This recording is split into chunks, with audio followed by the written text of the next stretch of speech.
ঢিং অঞ্চলৰ জাৰামাৰী লাঙিয়া বুলি এটা চৰাঞ্চল হয়।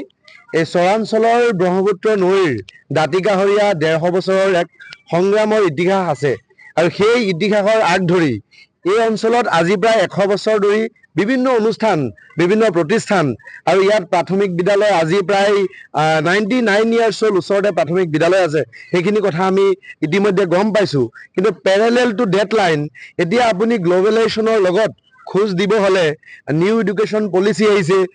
তাত আপোনাৰ 5+3+3+4 যেনেকৈ চৰকাৰে ছেগমেণ্ট কৰিছে তাত আপুনি অসমীয়া আৰু ইংৰাজী এটা বাইনাৰী ছিষ্টেমক ছ'চাইটিটোক যদি আগুৱাব লাগে তে ৰেচিডেঞ্চিয়েল স্কুলবোৰৰ বহুত অতিকৈ প্ৰয়োজন আৰু সেই কথাবোৰ ভাবি দাঁতিকাষৰীয়া ব্ৰহ্মপুত্ৰৰ ওচৰত একেবাৰে আপুনি যদি ডিঙৰ পৰা আহে ডিঙৰ পৰা ইমান দূৰ নহয় কিন্তু তথাপিও 5-7 কিলোমিটাৰ ভিতৰত আহি পেলাই তেওঁলোকে skyline residential senior secondary school আজি ঐতিহাসিকভাৱে এই ঠাইডোখৰত জন্ম লাভ কৰিলে আৰু আমিও ইয়াত উপস্থিত থাকি পেলাই এই শুভক্ষণত খুব সুন্দৰ পৰিৱেশ আপোনালোকৰ কেমেৰামেনক মই অনুৰোধ জনাইছোঁ দেখুৱাবলৈ যে খাটি খোৱা সাধাৰণ শ্ৰমিক কৃষক তেওঁলোকে শিক্ষাৰ প্ৰতি কিমান এটা জনজাগৰণ। যেনেকৈ আমি জানো আমেৰিকাত যেনেকৈ চিলিকন ভেলী বুলি জেগা এটা আছে তাত গৈ পেলাই যেনেকৈ ইহুদীসকলে নিজৰ গোটেই ছ'চিয়েল নেটৱৰ্কিং ছিষ্টেমটো তেওঁলোকে আজি তেওঁলোকৰ হাতত আহিছে ঠিক তেনেদৰে মই আশা কৰিছোঁ এই ইয়াৰ পৰাও ঢিঙত লাঙিয়া জাৰামাৰী এই ঠাইডোখৰত মই ভাবোঁ ব্ৰহ্মপুত্ৰৰ যিটো আপোনাৰ ছাইডত ব্ৰহ্মপুত্ৰৰ কাষত এনেকুৱা হয়তো প্ৰথমখন ইংৰাজী মাধ্যমৰ একদম তেওঁলোকৰ ইনফ্ৰাষ্ট্ৰাকচাৰ গ্ল'বেল ইনফ্ৰাষ্ট্ৰাকচাৰ বুলি ক'ব লাগিব। এইটো কাৰণে কৈছোঁ তেওঁলোকে ৰেচিডেঞ্চিয়েল এটা কেম্পাছ বনাব বিচাৰিছে আৰু তেওঁলোকৰ বৃহৎ আয়োজন পৰিকল্পনা ভাল।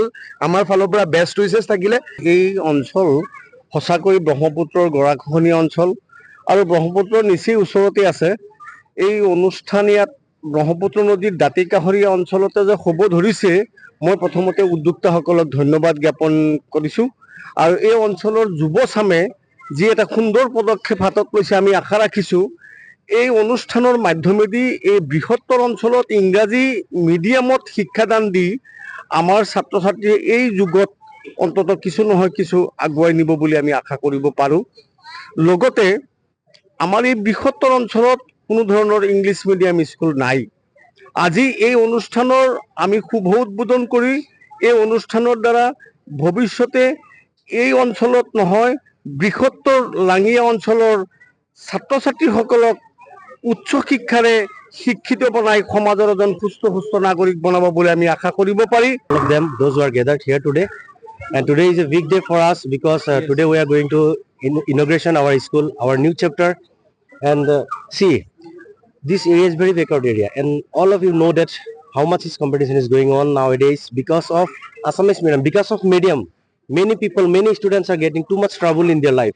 So we are going to create a place where every young mind can grow inspired and excellence and to reach their full potential in this community. And I want to thank all of you and all the community members, those who are giving me this opportunity, and I can give them every child, I can give every child to quality and smart education. That's my main motto, and that's the main motto of this community and this institution. And in this residential school we are giving them some hostel facility, and we are this session we are starting from nursery to class 6 up to class 6, and after that next year we will increase and we will extend next year like class 7 class 8 after next season. And nowadays we are giving them hostel facility, and we are giving them the tuition facility, and those who want to stay in this hostel, and we are creating already separate boys hostel, separate girls hostels, and no problem is there. And I want to invite all the people, those who are staying in our nearest village, you can come and visit our institution, our institute, and this is the place where every young man can grow their knowledge, their dreams, they can fulfill their dreams, and every parents can proud themselves, because if one students can grow their self-confidence and fulfill their dream, then every parents can proud themselves. And thank you. যিকোনো খবৰৰ বাবে যোগাযোগ কৰক 7099017330 লগতে 7099017110 নম্বৰত।